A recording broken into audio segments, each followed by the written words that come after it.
Hello everyone! Today I have some awesome first looks to show you of some of the latest improvements to the maps in Dirty Bomb. Now if you aren't already aware, the current stopwatch and objective maps are undergoing some fairly large changes, and I've been given the opportunity to show you all a sneak peek at the updated version of Chapel, which will be coming very shortly alongside the other 5 maps in the next update. One of the most noticeable changes to Chapel, which you will no doubt notice right away besides the heavy optimization and performance improvements, is the brand new lick of paint that it received, changing it from those old gloomy shades of blue and grey into a much more vibrant atmosphere. The new brick textures on the walls and the lit up windows add so much more character and flavor to this map, and you can actually even see the night sky, which is pretty awesome. But apart from that, a few more visual adjustments have been made around the map, including the Bell Foundry being spruced up with some new signs. The restaurant has been given almost completely redesigned decor, adding in menus, paintings, and even dining booths and bathrooms. The streetlights around the map have been redesigned as well to fit alongside these aesthetic changes. However, visual changes aren't the only thing to come with this update. There have been a number of gameplay changes as well that aim to improve the overall flow of the map and try to make it more fair for the attacking team during the first 2 objectives. Previously, defenders could gain significant map control during the first objective by wall jumping into the warehouse's back alley to overlook the attacker's spawning area. This has been changed, however, as the guardrails at these spots have been raised to make it near impossible to do so without any external help, but not completely unreachable. At the Bell Foundry, the tightly spaced gaps in the railings has been widened to make it easier to shoot through, as well as adding in this board to provide a little bit of cover. The windows have been made longer to allow mercs of all heights to have better lines of sight on the bridge, and the bush at the staircase has been replaced with some boards.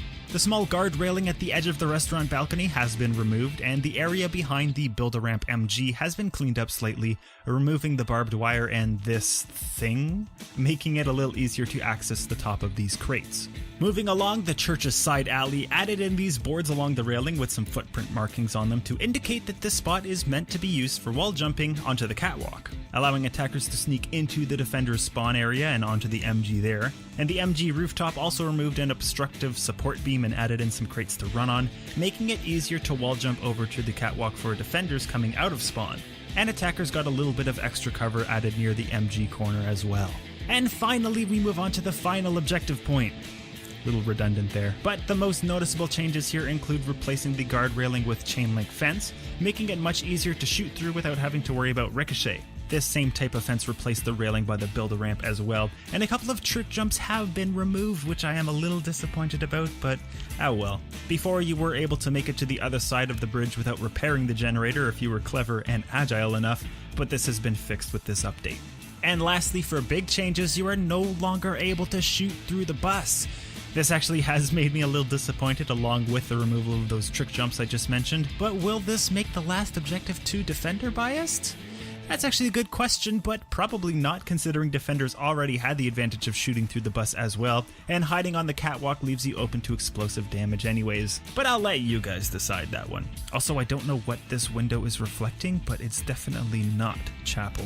Anyways, let me know in the comments what you guys think of these changes and how excited you are to see the rest of the maps in the new update. I can tell you already that I am very excited myself. I've had the chance to take a peek at the other maps as well, and I think it will be very refreshing for most players to try out the new versions of each map and learning all the differences between them until we do get to see some more new future content. And with Christmas around the corner, who knows what we might see. We unfortunately didn't get any special content for Halloween this year, so maybe they'll make it up to us for the holidays coming soon. Anyways, I'm talking too much, so if you want to see more map goodness, then check out the previous videos that have been posted, and check out Candy Roo's video tomorrow, which is going to be on Terminal. So yeah, I hope you all enjoyed this quick look at the latest improvements to Chapel, and I'll see you in the next video. But until then, as always, take care everyone.